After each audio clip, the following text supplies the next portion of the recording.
Amados hermanos, muy buenos días. El Señor les bendiga. Bienvenidos a este tiempo de predicación de la palabra de Dios. Hemos tenido la bendición de adorar al Señor a través de la música y ahora quiero invitarlos que sigamos alabando el nombre de Dios a través de la meditación en su bendita palabra. Quisiera comenzar el día de hoy preguntándoles y invitándoles, por supuesto, a que hagamos una autoevaluación de cada uno de nosotros en los siguientes términos. ¿Ha experimentado usted la frustración de tratar de obedecer a Dios?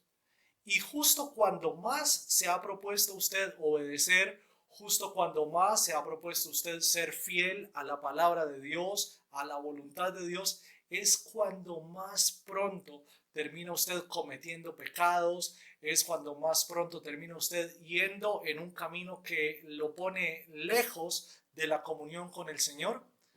¿Cuántas veces ha enfrentado usted ese tipo de frustración? Por otro lado, ¿cuántas veces ha experimentado también usted la frustración de tratar de dar testimonio de la fe, testimonio del nombre de Cristo, tratar de enseñar la palabra de Dios a otras personas, pero darse cuenta que sus palabras van en una dirección y sus acciones van en otra dirección?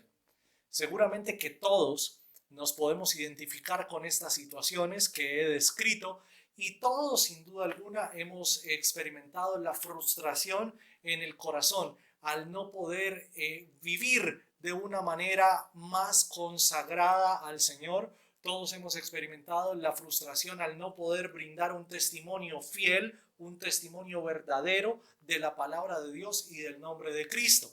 Sin embargo, es importante que usted y yo tengamos claro que la vida cristiana no se trata de fuerza de voluntad. La fuerza de voluntad perfectamente puede ser equiparable a la disciplina, al esfuerzo personal, a la constancia, pero ninguno de nosotros, aun siendo supremamente disciplinado, va a poder vivir, va a poder encarnar los valores del reino del cielo por una razón fundamental.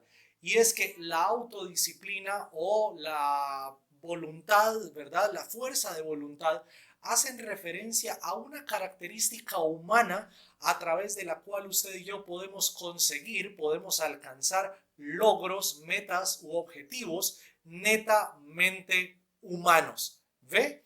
Pero cuando estamos hablando de vivir para la gloria de Dios, cuando estamos hablando de vivir como seguidores de Cristo, estamos hablando de vivir encarnando la vida de Cristo mismo.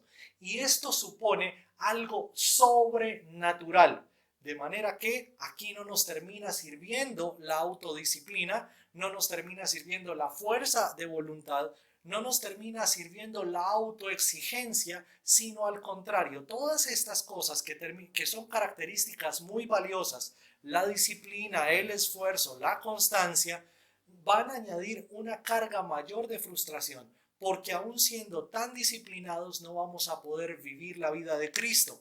Porque para vivir la vida de Cristo, para testificar de Cristo, para testificar de su palabra, necesitamos de algo sobrenatural o de alguien más bien sobrenatural para poder ser testigos veraces, para poder ser testigos eficaces del nombre de Cristo, de la palabra de Cristo y del reino de los cielos del cual usted y yo al día de hoy hacemos parte. En ese sentido, usted y yo necesitamos reconocer nuestra incapacidad, necesitamos reconocer nuestra limitación para poder vivir la obra de Cristo, y solo cuando usted y yo reconocemos que no somos suficientes, que no somos capaces, que requerimos con urgencia la ayuda y el sustento del Espíritu Santo de Dios, por fin en ese momento estaremos iniciando un camino que nos convertirá en testigos eficaces del nombre de Cristo. Todo esto lo presento a manera de introducción del sermón, recordándoles también las palabras de nuestro Señor Jesucristo en Hechos capítulo 1, versículo 8, cuando le dice Jesús a todos sus discípulos minutos u horas antes de llegar de nuevo a la gloria del Padre Celestial: ustedes me serán testigos. Jesús les está diciendo: ustedes recibirán poder, es decir, recibirán al Espíritu Santo de Dios sobre su vida. ¿Para qué? Para ser testigos de mi nombre. primeramente en Jerusalén, luego en Judea, luego en Samaria y por fin hasta lo último de la tierra. Pero noten que para poder ser testigos es necesario el poder, la persona y la gracia soberana del Espíritu Santo en la vida de cada uno de nosotros. Ningún hombre, ninguna mujer, ningún niño, ningún anciano, ninguna persona por sus propios medios podrá ser jamás un testigo eficaz de la obra de Cristo. Solo cuando dependemos de la gracia soberana y esa gracia nos conduce a la obediencia, entonces es que podremos vivir una vida que exalta a Cristo, que glorifica el nombre del Padre y que reconoce la potencia del Espíritu Santo como aquel que nos guía, que nos sustenta y que nos conduce a la meta final. ¿Qué tal si con esto en mente nos acercamos a Dios en oración el día de hoy? Presentamos nuestra vida y presentamos también este tiempo de meditación en su bendita palabra. Padre Celestial, delante de ti estamos. Y no nos asiste suficiencia porque no la hay, Dios. No somos suficientes por nosotros mismos. No somos sabios y entendidos tampoco. No somos poderosos y tampoco ricos, Dios. Lo único que nos asiste en este momento, Señor, es la gracia con la cual tú nos has alcanzado para hacernos tus hijos, para hacernos tus siervos, tus instrumentos, Señor. Estamos delante de ti no porque lo merezcamos, sino porque Cristo, tu Hijo, abrió camino delante de nosotros para que pudiésemos acercarnos a tu trono y no solamente reconocerte como Rey, como soberano, como dueño absoluto de todas las cosas, sino que te pudiéramos reconocer como Padre nuestro. Y hoy nos acercamos a ti, papá, pidiéndote que nos sustentes, porque son muchos los momentos en los que nos hemos propuesto vivir de una manera que a ti te agrade.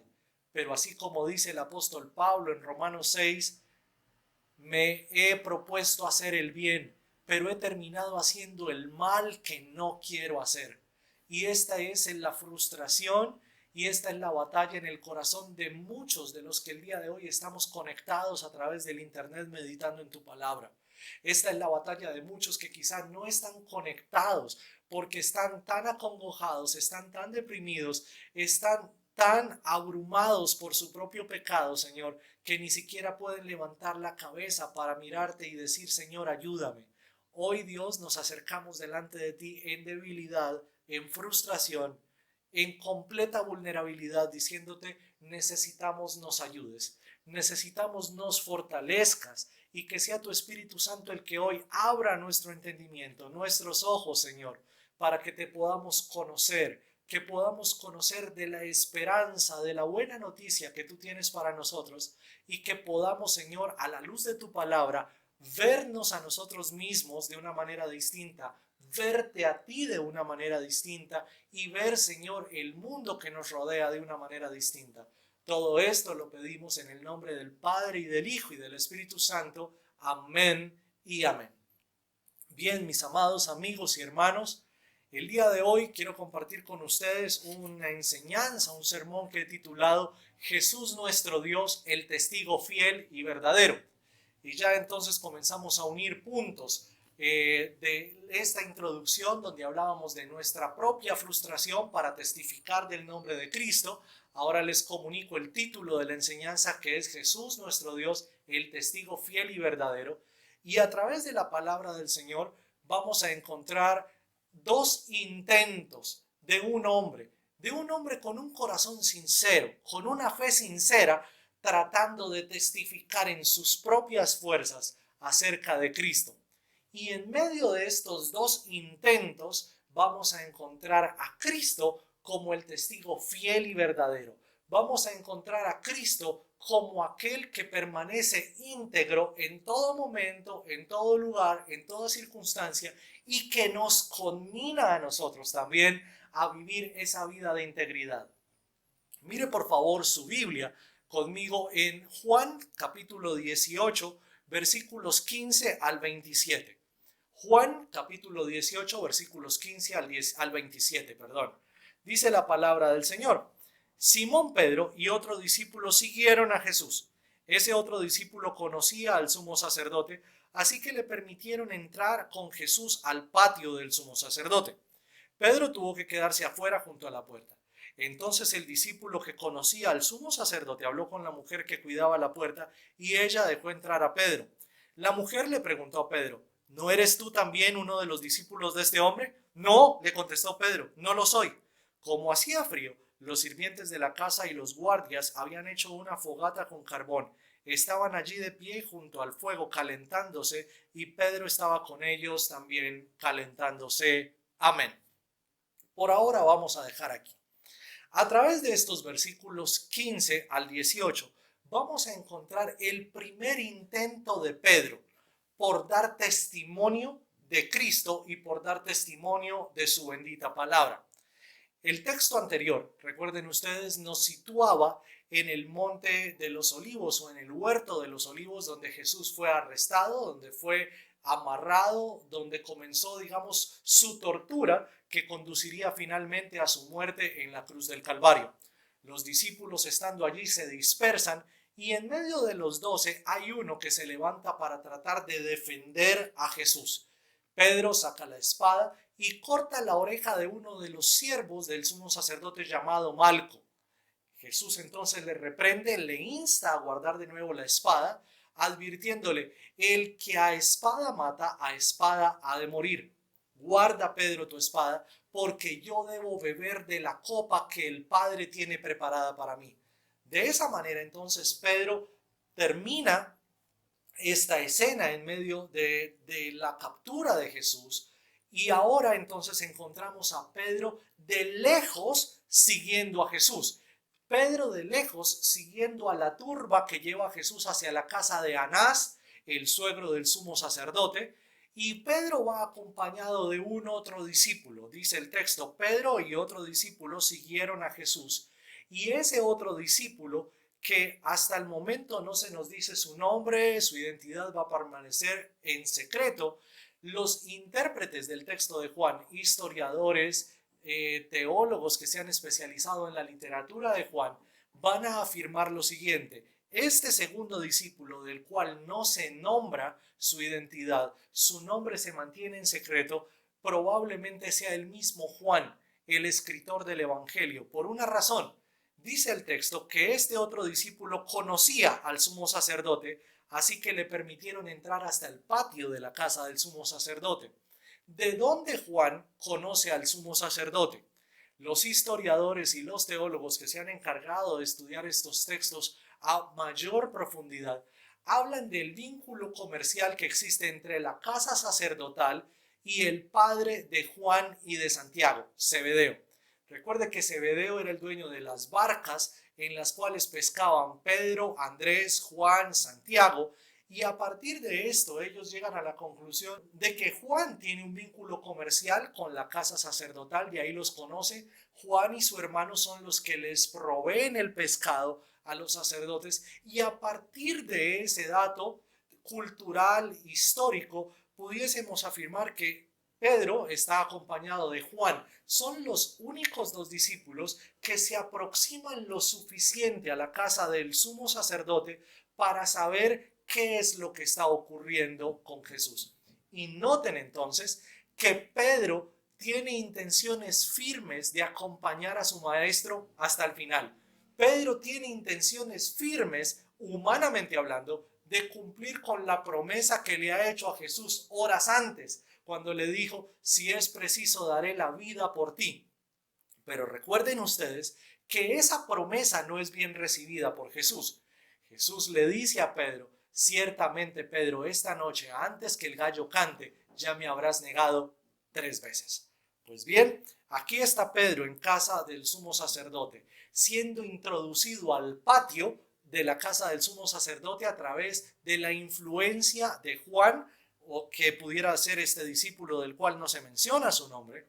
Y dice el texto que ahora entonces, cuando Pedro entra a la casa del sumo sacerdote, al patio de la casa del sumo sacerdote, es interrogado en primera instancia por la mujer que es la encargada de la puerta. ¿No eres tú también uno de los discípulos de este hombre? Y noten que aquí las intenciones de Pedro y las palabras de Pedro van por caminos completamente aparte. Pedro tiene la intención de testificar, Pedro tiene la intención de seguir a Jesús, Pedro tiene la intención de acompañar al maestro, pero ahora cuando es cuestionado acerca de su identidad, ¿eres tú discípulo de Jesús? Pedro con total vehemencia, con mucha fuerza, viene a decir, no, no lo soy. Dice el texto además, como hacía frío, los sirvientes de la casa y los guardias habían hecho una fogata con carbón.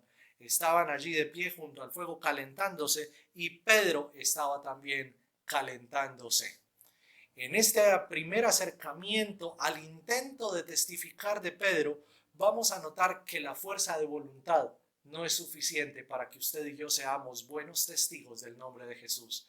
Las buenas intenciones no son material suficiente para soportar la prueba que viene del exterior y aún más la prueba que viene del interior nuestro, llamada indiferencia, llamada cobardía, llamada tibieza. No se puede soportar con solo buenas intenciones. Usted y yo, como hijos de Dios, necesitamos de alguien sobrenatural, que es el Espíritu Santo de Dios en nuestra vida, para poder ser testigos fieles, testigos eficaces, testigos verdaderos del nombre de Jesús. Hasta este momento, Pedro es un discípulo que tiene buenas intenciones, pero todavía no ha sido lleno del poder del Espíritu Santo. Recuerden que el Espíritu Santo llegará después de la resurrección de Cristo Jesús. Versículo 19 sigue el texto afirmando, adentro, es decir, mientras Pedro está afuera, calentándose alrededor de la fogata, mientras Pedro acaba de negar por primera vez a Jesús, adentro de la casa lo que está ocurriendo es esto. El sumo sacerdote comenzó a interrogar a Jesús. Y note, Pedro fue interrogado, ahora Jesús está siendo interrogado. El sumo sacerdote comenzó a interrogar a Jesús acerca de sus seguidores y de lo que les había estado enseñando. Jesús entonces le contestó, todos saben lo que enseño. He predicado con frecuencia en las sinagogas y en el templo donde se reúne el pueblo judío. No he hablado en secreto. ¿Por qué me haces a mí esa pregunta? Pregúntales a los que me oyeron. Ellos saben lo que dije. Miren ustedes la pregunta y la respuesta de Jesús. El sumo sacerdote se ha acercado a Jesús para interrogarlo, para preguntarle acerca del contenido de sus enseñanzas y acerca del grupo de discípulos que tiene. La pregunta tiene esas dos líneas, esos dos énfasis. Ahora Jesús responde a esa pregunta indicándole, todos saben lo que enseño. Y ese todos involucra al sumo sacerdote, a los sacerdotes, a los fariseos, a los guardias del templo, a los que recién acabaron de capturar a Jesús, es decir, todos los que se han reunido para acusar a Jesús, ahora pasan de ser acusadores y Jesús los pone entonces como sus testigos. ¿En virtud de qué? En virtud de que todas las enseñanzas de Jesús han sido públicas. Anteriormente, en el capítulo número 5 de Juan, recuerden ustedes que Jesús presenta por lo menos 3 testigos a su favor. Jesús presenta a Juan el Bautista. Jesús presenta las señales que el Padre le ha dado para que haga, es decir, los milagros. Y presenta al Padre Celestial cuya voz se escuchó desde los cielos el día del bautismo de Jesús, afirmando, este es mi Hijo amado y en él tengo contentamiento. Adicional a eso, todas las obras, todas las señales, todos los milagros de Jesús le fueron dados por el Padre. Luego esas señales testifican de la buena voluntad del Padre para con Jesús. De esa manera Jesús tiene 3 testigos poderosísimos: el profeta, las señales y el Padre Celestial. Por esa razón Jesús en este texto, cuando le interrogan acerca del contenido de su enseñanza, dice, pero ¿cuál es la razón para hacerme esa pregunta si todos han escuchado lo que enseño? Y lo sitúa de la siguiente manera. He enseñado públicamente con frecuencia en las sinagogas. Las sinagogas están esparcidas por todo el territorio de Israel. desde el sur en Judea hasta el norte en las provincias de Galilea y Perea, donde Jesús desarrolló buena parte de su ministerio público. Y las personas encargadas de regentar esas sinagogas son los fariseos. De manera que los fariseos saben qué enseña Jesús. Entonces la pregunta no tendría lugar, porque si los fariseos están ahí y saben lo que Jesús enseña, ¿para qué entonces lo preguntan? Pero Jesús no se queda ahí, dice, y en el templo que estaba regentado por los saduceos, es decir, por la casta sacerdotal de donde venía el sumo sacerdote, y todos ellos de día y de noche han escuchado a Jesús enseñar en el templo, donde todo el pueblo se reúne para adorar el nombre de Dios. Note entonces que ahora Jesús ha puesto a sus interrogadores, Jesús ha puesto a sus contradictores en calidad de testigos a su favor, porque sus enseñanzas, porque su vida, porque su ministerio es un libro abierto delante de todos ellos. De esta manera Jesús se está levantando como testigo fiel y verdadero, porque toda su vida, toda su enseñanza y todo su ministerio estuvieron a la luz de todos los que estaban allí presentes: fariseos, saduceos, guardias del templo, guardias romanos, judíos, y todo el pueblo sabía qué mismo era lo que enseñaba Jesús. De donde entonces esta pregunta, ¿qué es lo que tú enseñas?, no tiene lugar. Más bien, lo que ellos están tratando de hacer es conducir a Jesús hacia la contradicción, y en ese sentido no lo pudieron conseguir, porque ahora Jesús los ha puesto a ellos en calidad de testigos a su favor. Mire la sabiduría, el poder sobrenatural con el que Jesús está colocando la situación al revés. Ahora miren ustedes que ante la pregunta que Jesús lanza, ¿por qué me haces a mí esta pregunta? Pregúntales a los que me oyeron, porque ellos saben lo que dije. Uno de los guardias del templo se acerca para golpear a Jesús, argumentando: ¿es esa la forma de responder al sumo sacerdote? Como si Jesús le estuviera faltando al respeto al sumo sacerdote con esta respuesta, por una razón, y es que cuando la mentira no se puede soportar por sí sola, tiene que apelar a la violencia. Cuando la mentira se queda sin sustento, cuando la mentira se queda sin argumentos, sí o sí tendrá que apelar a la violencia. En cambio, la verdad siempre va a esgrimir argumento, la verdad siempre va a esgrimir razones, la verdad se sostiene por sí sola. Jesús entonces le contesta: si dije algo indebido, debes demostrarlo, pero si digo la verdad, ¿por qué me pegas? Ahora Jesús no solamente ha puesto contra las cuerdas a los sumos sacerdotes, que tratan de ponerlo a él en aprietos al preguntar: ¿qué es lo que tú enseñas y de qué se trata ese grupo de discípulos que tienes?, sino que ahora también pone contra las cuerdas a los que apelan a la violencia para disuadirlo de su ministerio, de su llamado y de su labor mesiánica. Jesús le dice: si dije algo indebido, realmente la expresión es: si dije algo falso, debes demostrarlo. Y está invitando al que apela a la violencia para que vuelva a los argumentos, para demostrar que Jesús está incurriendo en mentiras, para demostrar que Jesús está incurriendo en blasfemia, para demostrar que Jesús está incurriendo en herejía. Pero ante la enseñanza de Jesús no hay argumentos de esa naturaleza. Nadie lo puede tildar de maestro falso, de maestro blasfemo, de maestro herético, porque todo el tiempo Jesús se ha fundamentado en la palabra de Dios. Y ojo a lo siguiente: tanto las palabras como la vida de Jesús van en la misma dirección. En ese sentido, la persona que abofeteó a Jesús se queda sin argumentos para poder sostener su violencia.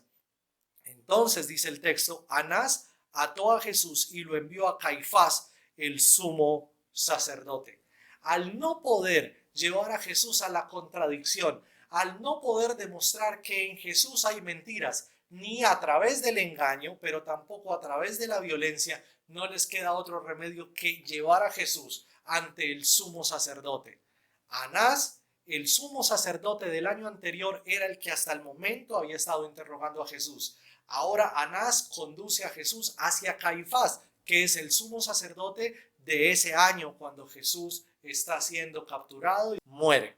Ahora miren ustedes el segundo intento de Pedro por ser testigo fiel del nombre de Cristo. Versículo 25 dice lo siguiente: mientras tanto, como Simón Pedro seguía de pie junto a la fogata calentándose, volvieron a preguntarle: ¿no eres tú también uno de sus discípulos? No lo soy, lo negó Pedro. Pero uno de los esclavos del sumo sacerdote, pariente del hombre al que Pedro le había cortado la oreja, preguntó: ¿no te vi en el huerto de los olivos con Jesús? Una vez más Pedro lo negó y enseguida cantó el gallo. Quiero invitarles a hacer una remembranza de lo que ha sido la vida de Pedro hasta este momento. Pedro fue encontrado a orillas del mar de Galilea por Jesús cuando Pedro se encontraba allí remendando las redes después de una faena fallida de pesca. Pedro fue alcanzado y fue llamado para ser pescador de hombres. A partir de ese momento, Pedro no solamente se convierte en uno de los seguidores más constantes de Jesús, pero también se convierte por la gracia de Cristo en uno de los tres más cercanos, que eran Pedro, Juan y Santiago o Jacobo. De esta manera, Pedro llega a ser parte del círculo más íntimo, más cercano de Jesús. Pedro ha estado presente en la resurrección del hijo de Jairo, el principal de la sinagoga. Pedro ha estado presente en la transfiguración de Jesús en aquel monte donde Jesús les permitió ver toda la gloria y la majestad de su divinidad a Pedro, a Juan y a Santiago. Pedro también ha estado muy de cerca con Jesús en el monte de los olivos cuando Jesús les dice: estoy afligido hasta la muerte, vengan y oren por mí. De esta manera encontramos a Pedro también acercándose a Jesús diciéndole: yo estoy dispuesto a dar la vida por ti si es necesario. Y miren ustedes que a pesar de la cercanía afectiva, a pesar de la cercanía como discípulo, Jesús no recibe la intención de Pedro con un aplauso.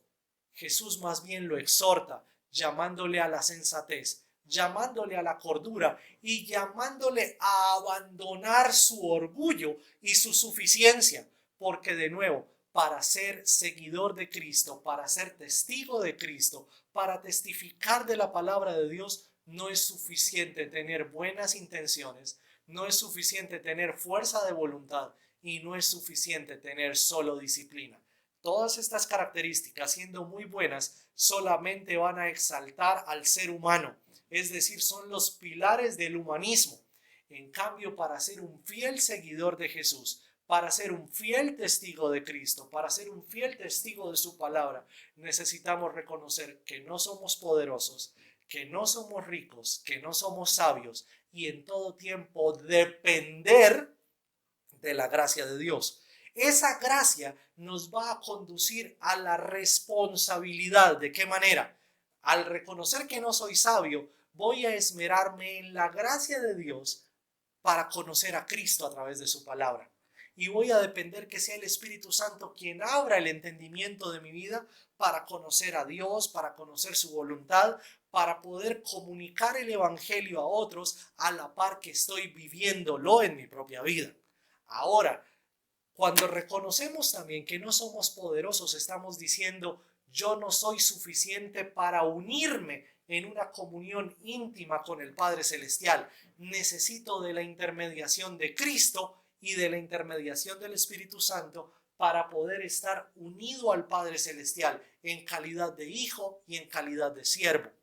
Por otro lado, cuando reconozco que no soy rico, estoy reconociendo también que es en esa pobreza espiritual en la que usted y yo podremos recibir herencia del reino de los cielos, tal como lo anuncia Jesús en las bienaventuranzas de Mateo capítulo 5, cuando dice: bienaventurados los pobres de espíritu, porque ellos heredarán el reino de los cielos. Y miren ustedes que el reino de los cielos y el testimonio y nuestra vida como cristianos no depende de sus fuerzas o de mis fuerzas, depende de la gracia soberana de Dios. La gracia de Dios, que no es otra cosa que el amor de Dios en acción para salvarnos, en acción para sustentarnos diariamente. La gracia de Dios que hace efectiva la salvación en nuestra vida, y la gracia de Dios por su Espíritu Santo que nos toma de la mano, y aun cuando resbalamos, aun cuando caemos, aun cuando fallamos, el Espíritu Santo está para levantarnos y llevarnos a la reconciliación con Dios a través del perdón y conducirnos por fin hacia la meta final que se llama Cristo Jesús, que es el Rey que está entronizado a la diestra del Padre Celestial. Noten entonces que aquí tenemos a un Pedro que ha intentado seguir a Jesús, que ha intentado testificar, pero cuando la gente le pregunta, ¿eres tú seguidor de Jesús? De una manera contundente dice, no lo soy. ¿Por qué? Porque Pedro tiene miedo, porque Pedro está lleno de tibieza en su corazón, aun cuando tiene buenas intenciones. La tibieza espiritual no se puede definir solamente como falta de valentía. Una persona puede ser valiente, pero aún así estar tibio espiritualmente. ¿En qué medida?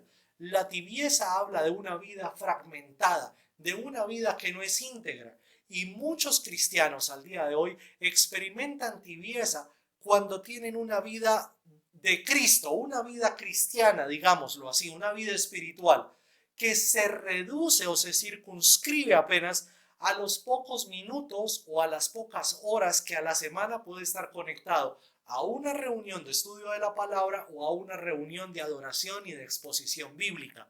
De esa manera, entonces, para muchos esa es la vida cristiana. La vida cristiana para otros es por la mañanita cuando oran al salir de la cama y por la noche cuando vuelven a su cama y antes de dormir se le dicen a Dios gracias, y eso es la vida cristiana. Para otros su vida cristiana se circunscribe a algunos momentitos durante el día cuando oran. Pero estas mismas personas que tienen esos destellos de cristianismo, por otro lado, tienen una vida secular. Y miren, tienen una vida cristiana y una vida secular. Eso es estar fragmentado. Y al día de hoy, con una cuarentena extendida, digámoslo así, como iglesia, donde no hemos podido nosotros como congregación volver a reunirnos, eso prepara, digamos, el ambiente para que la fe de muchos se fragmente, para que la gente entonces diga, yo tengo mi vida secular y tengo mi vida cristiana. Y al día de hoy, por medio de la palabra, el Señor nos está llamando a todos a dejar ese divorcio de la vida cristiana y la vida secular, y que más bien volvamos a articular toda nuestra vida y podamos vivir en integridad una sola vida, la vida cristiana, como estudiantes, como profesionales, como padres, como hijos, como hermanos, como ciudadanos, pero también como miembros de iglesia. Y en ese sentido, para poder integrar nuestra vida como testigos fieles y verdaderos de Cristo, necesitamos vitalmente, necesitamos imprescindiblemente de la gracia y del poder del Espíritu Santo en nuestra vida. Es por eso que cuando nosotros vemos a Pedro en este texto negando a Jesús una, dos y tres veces de una manera vehemente y cada vez con mayor fuerza, vamos a encontrar un espejo en la palabra de Dios que nos permite mirarnos a nosotros mismos. Porque seguramente usted y yo no hemos dicho abiertamente, no creo en Cristo. No hemos dicho abiertamente, yo no soy cristiano. Pero en muchos momentos sí nos hemos parado en una zona de grises, donde no somos blanco, donde no somos negro, pero donde nos interesa tantísimo quedar bien con todo el mundo que no nos tomamos el trabajo de identificarnos como Cristo Jesús. No nos tomamos el trabajo de identificarnos como seguidores de Cristo. No nos tomamos el trabajo de identificarnos con aquel que dio la vida en un madero por usted y por mí. Al día de hoy es difícil que la gente, la sociedad, la humanidad se identifique con una causa por una razón, y es que vivimos en un mundo fragmentado. No solamente la fe de la iglesia se fragmenta al divorciar vida secular y vida cristiana, sino la vida en general de la humanidad está fragmentada porque al día de hoy no existe el concepto de la verdad. Por eso el Evangelio es escandaloso, porque nos presenta la verdad como la única verdad. En cambio, la sociedad habla de las verdades, habla de todo en términos plurales, habla de todo en términos relativos. Lo bueno y lo malo no son absolutos, sino son relativos. Cada uno ha llegado a definir lo que es bueno, cada uno ha llegado a definir lo que es malo, al punto que la palabra de Dios entonces termina siendo sumamente ofensiva a los oídos de muchos, incluso dentro de la misma iglesia de Jesús. Es por eso, amados hermanos, que urge entonces que hoy, a la luz de Cristo, como el testigo fiel y verdadero que se levanta para decir: ustedes saben lo que yo he enseñado, ustedes saben todo lo que yo he hecho, y ustedes saben que yo he venido en el nombre del Padre Celestial. Ese Cristo nos exhorta a nosotros también a vivir de una manera consistente. Y de nuevo, esto no se hace con fuerza de voluntad, esto no se hace solamente con disciplina, esto no se hace con esfuerzo personal. Necesitamos depender de la gracia y del poder del Espíritu Santo. Ahora, ¿cómo esto nos afecta? ¿Cómo esto nos conduce a nosotros como iglesia? Porque estamos viendo a Pedro, estamos viendo a Jesús, y seguramente para muchos de ustedes Pedro y Jesús todavía siguen siendo distantes a nuestra realidad. Pues bien, quiero invitarles a pensar en otro texto que hace parte de la literatura de Juan también. Apocalipsis capítulo 3, versículo 14 al versículo 22. Mire la palabra del Señor cuando dice: escribe esta carta al ángel de la iglesia de la Odisea.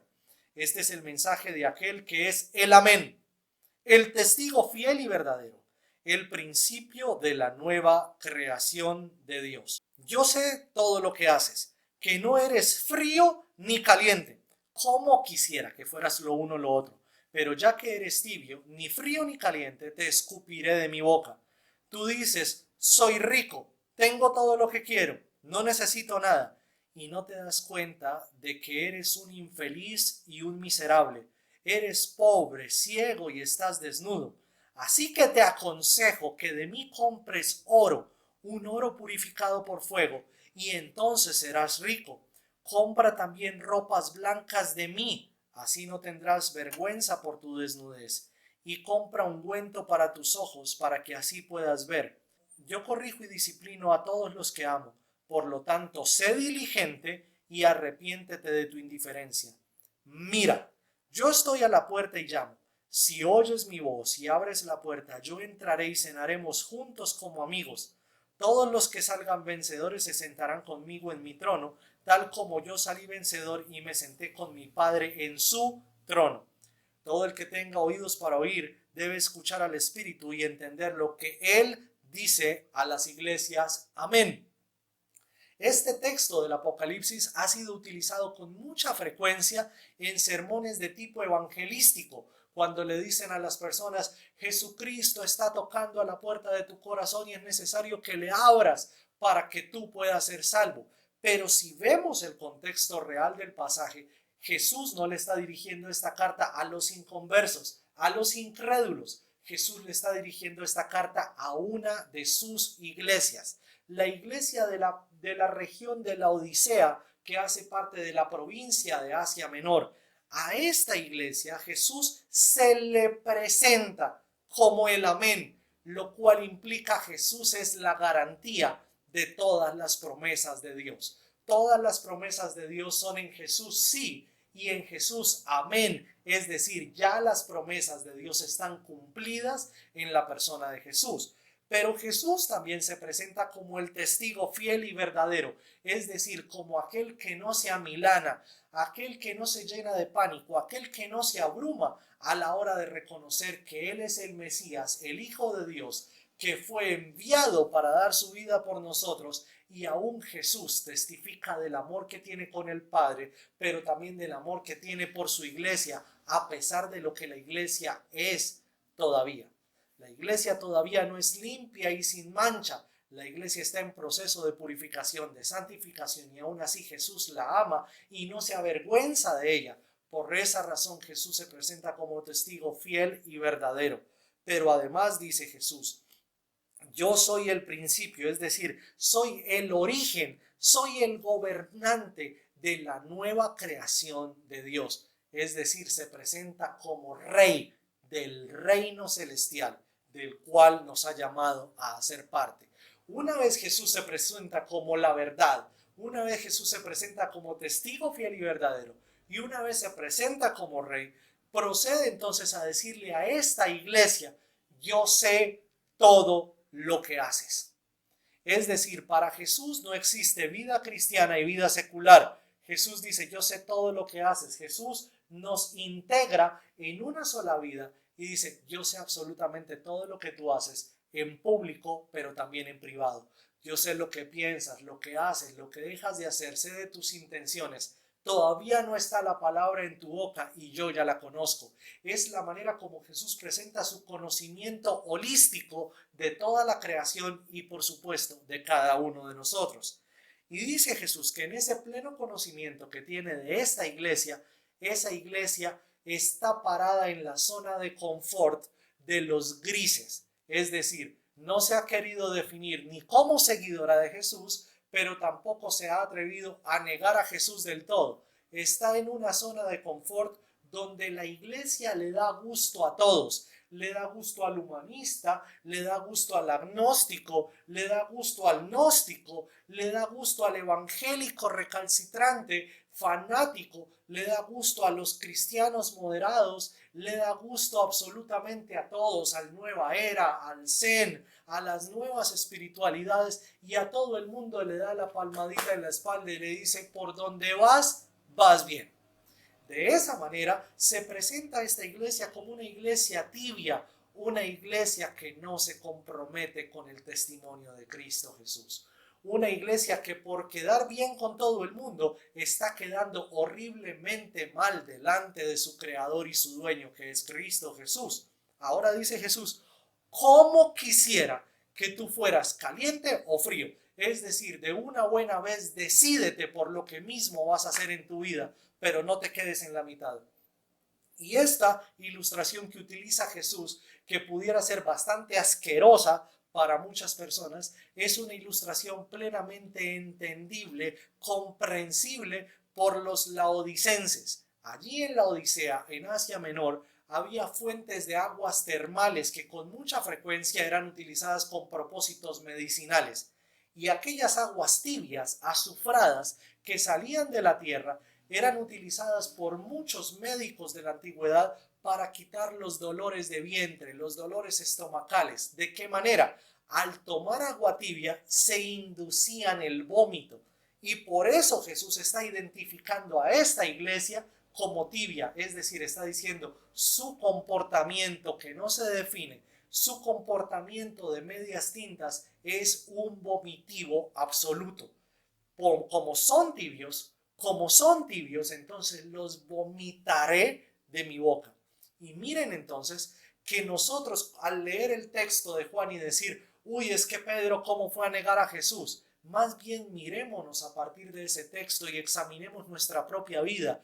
¿No hemos también nosotros negado a Cristo? ¿No hemos también nosotros asumido una posición de confort tratando de quedar bien con todo el mundo? ¿No hemos nosotros asumido una posición de medias tintas, ubicándonos en la posición más peligrosa de todos, ubicándonos como tibios que van a ser vomitados de la boca de Cristo Jesús?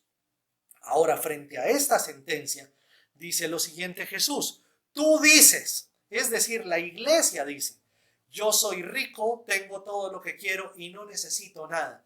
Mire, si hay algo que asistía el corazón de Pedro, era la autosuficiencia. En otro texto vamos a encontrar al apóstol diciendo: aunque todos estos te negaran, yo jamás te negaré. Y más se tardó Pedro en decir esto, que ya había negado a Jesús 3 veces, y su campanita de recordatorio era nada más que el canto del gallo. Antes de que se acabe la noche, me habrás negado 3 veces, y el indicador será que me habrás negado antes de que el gallo cante. De esa manera es como Jesús llama a Pedro a la sensatez y proféticamente le anuncia su fracaso al intentar ser fiel por sus propias fuerzas. Mire, amado hermano y amada hermana, ninguno de nosotros podemos ser tan arrogantes, tan suficientes, tan engreídos de llegar a pensar que nosotros no caeremos en pecado jamás. El apóstol Pablo, escribiendo a la iglesia, le dice: el que crea estar firme, mire que no caiga. Porque antes, dice el proverbista, antes de la estrepitosa caída está el orgullo. Antes de la caída ruidosa está la altivez. De esa manera Jesús también está desenmascarando el corazón de la iglesia laodicense, diciéndoles: ustedes dicen, yo soy rico, tengo todo lo que quiero y no necesito nada, es decir, ni a Dios lo necesito. Y no te das cuenta que eres un infeliz y un miserable, que eres pobre, ciego y estás desnudo. Así que te aconsejo, y este consejo no es optativo, es más bien, si verdaderamente quieres vivir, es decir, es un consejo vital. Si quieres vivir, te aconsejo que de mí compres oro, un oro purificado por fuego. ¿Qué es el oro purificado por fuego? La fe que ha sido probada en medio de las vicisitudes, de las tribulaciones y de las adversidades de la vida. Porque es solo allí, en medio de la prueba, cuando verdaderamente nuestra fe se robustece, se fortalece al depender no de nuestra fuerza, no de nuestra capacidad, sino al depender de la gracia que nos sustenta en todo tiempo, que es la gracia soberana de nuestro Dios y Padre. De esa manera la fe se constituye en oro purificado por fuego. Pero también le dice: de esa manera serás rico y compra también ropas blancas de mí. Ustedes recordarán que tanto a los Gálatas como a los Efesios el apóstol Pablo les hace la mención de vestirse de una nueva naturaleza, un nuevo hombre, y esto habla: procedan a la santificación. Y nosotros necesitamos ser santificados por el Espíritu Santo de Dios a través de su palabra, de donde entonces no son nuestros esfuerzos por santificarnos, porque todos nuestros esfuerzos por autosantificarnos van a terminar solamente en frustración. Porque si nosotros pudiéramos santificarnos por nosotros mismos, no había sido necesaria la muerte de Cristo en el Calvario. No había sido necesario que Dios enviara a su Espíritu Santo a morar en nosotros. En cambio, al morir Jesús en el Calvario y al darnos su Espíritu Santo, nos recuerda que no somos suficientes y que aún la santificación debe ser obrada por el Espíritu Santo en nuestra vida. Usted y yo, al ser llenos del Espíritu Santo, comenzamos a vivir de una manera responsable delante de Dios. Pero note, no somos nosotros los iniciadores de la santificación. Somos nosotros los que respondemos a la santificación que Dios está obrando en nuestra vida. Ahora sigue el texto diciendo allí en Apocalipsis: así no tendrás vergüenza por tu desnudez, y compra también ungüento para tus ojos, así podrás ver. El ungüento para los ojos no es otra cosa, de nuevo, que la palabra de Dios. Solo al estar en contacto constante con la palabra de Dios, el esquema de valores que usted y yo tenemos es modificado. El esquema de principios es modificado. El esquema que moldea nuestra vida, nuestros comportamientos, nuestras palabras, nuestras acciones será modificado. Como bien dice también el evangelista, de la abundancia del corazón habla la boca. Solo cuando la palabra de Dios abunda en nuestro corazón, eso se reflejará en la manera como usted y yo hablamos, vivimos, decidimos y expresamos nuestra vida a todo el mundo. Por eso Jesús está invitando a esta iglesia a depender de su gracia, a depender de la fe, a depender del Espíritu Santo, de su bendita palabra. Y dice además: yo corrijo y disciplino a todos los que amo. Por lo tanto, sé diligente. Y mire entonces en qué lugar aparece la diligencia, la disciplina. No aparece en primer lugar, sino aparece como resultado de la gracia soberana de Dios. Aparece como resultado de la gracia que nos sustenta. Sé diligente y arrepiéntete de tu indiferencia. Por fin ahora, dice el texto, he aquí, yo estoy a la puerta y llamo. Estoy a la puerta no de los inconversos, no de los no creyentes, estoy a la puerta de la iglesia. Y miren esta figura tan tremenda. Es una iglesia que se ha seguido reuniendo, es una iglesia que ha seguido celebrando culto, pero es una iglesia que tiene al dueño de la iglesia fuera de ella, por su tibieza, porque la tibieza le provoca náusea a Dios. Y dice, estoy a la puerta y llamo. Si tu iglesia, si tu hijo de Dios, escuchas mi voz y abres, entraré a ti y cenaremos como amigos. Y mire la figura de intimidad, la figura de comunión, la figura de redención, si se quiere, para una iglesia que abandona su ego, su orgullo, su suficiencia y que comienza a depender de la fe, de la gracia, del amor y de la bondad de Dios para poder vivir como testigos fieles y verdaderos. Solo Jesús, el testigo fiel y verdadero, puede hacer de usted y de mí testigos fieles y verdaderos. Todos los que salgan vencedores se sentarán conmigo en mi trono, tal como yo salí vencedor y me senté con mi Padre en su trono. El que tenga oídos para oír debe escuchar al Espíritu y entender lo que Él dice a las iglesias. Jesús nuestro Dios, el testigo fiel y verdadero, nos conmina el día de hoy para que dependamos de su gracia en aras de poder ser testigos fieles y verdaderos de su bendito nombre.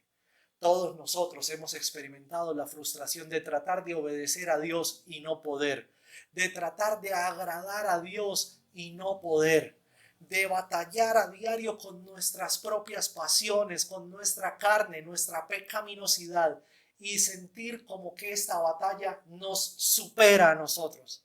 Pues bien, el día de hoy tenemos a Cristo, el testigo fiel y verdadero, de brazos abiertos, esperando para recibirnos a todos delante de Él. ¿Qué mismo tenemos que hacer? Abrir la puerta. Y que el dueño de la iglesia, el dueño de su vida y de mi vida, nos haga victoriosos, sabiendo que nosotros solos no podemos, que nosotros solos no sabemos, que nosotros solos no tenemos. Y entonces, solo de esa manera, podemos estar de nuevo en comunión con nuestro Padre Celestial. ¿Qué tal si oramos y disponemos nuestro corazón para venir delante del Señor en la mesa? Pero quiero invitarle una vez más, sí y solo sí. Usted ha escuchado la voz de Jesús el día de hoy, llamándole a abrir la puerta. Por favor, ábrala de par en par y acérquese entonces a la mesa reconociendo que es Cristo mismo el que está servido. El pan y la copa simbolizan el cuerpo y la sangre de Jesús, vertidos en el Calvario para nuestro perdón y nuestra vida eterna, para reconciliarnos con el Padre Celestial y para hacer de usted y de mí testigos que den gloria al nombre suyo. Oremos, pongamos este tiempo de la cena del Señor en sus manos y por favor disponga allí donde usted se encuentra del pan y la copa para que podamos participar de ellos. Padre Celestial, por tu palabra, por tu gracia, por tu bondad, damos infinitas gracias este día.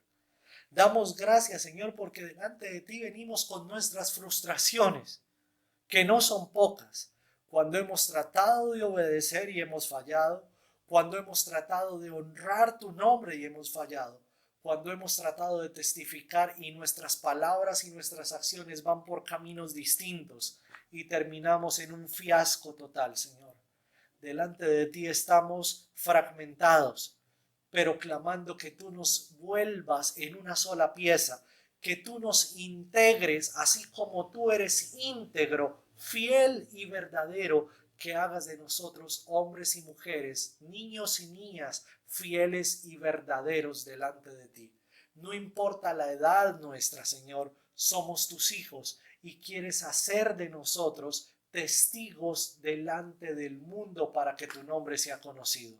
Por eso te pedimos, Santísimo Dios, santifícanos en tu verdad. Y hoy nos presentamos delante de ti como pobres, como desnudos, como ciegos, que necesitamos ser enriquecidos, vestidos y que nuestros ojos sean abiertos por ti para poder vivir la vida que tú quieres, Dios. No es nuestra fuerza de voluntad, no es nuestra disciplina, no es nuestro esfuerzo personal, sino más bien es tu gracia vencedora, tu gracia soberana, tu gracia que derriba toda la torpeza de nuestro ser, la que nos puede conducir a ser verdaderamente tus testigos. Damos gracias por este pan y esta copa, Señor, que son tu cuerpo y tu sangre simbolizados, para que nosotros podamos participar de ellos y de esta manera conmemorar tu sacrificio a través del cual nos diste salvación y vida eterna. Te pedimos, Jesús, que mientras regresas por tu iglesia, nos continúes santificando por tu palabra y por tu Espíritu Santo. Amados hermanos, en el nombre de Jesús participemos del pan y la copa. Perdido yo, me encontraste a mí, tomaste mi mano, me acercaste a ti. Torpe soy y me das tu amor, un loco soy para el Rey de amor. Me diste alas para volar, hoy pinto el cielo con mi cantar. Lo que yo soy viene de ti, lo que yo quiero es más de ti. Es gracia, Dios, yo nada soy sin ti. Tu gracia hoy brilla en mí.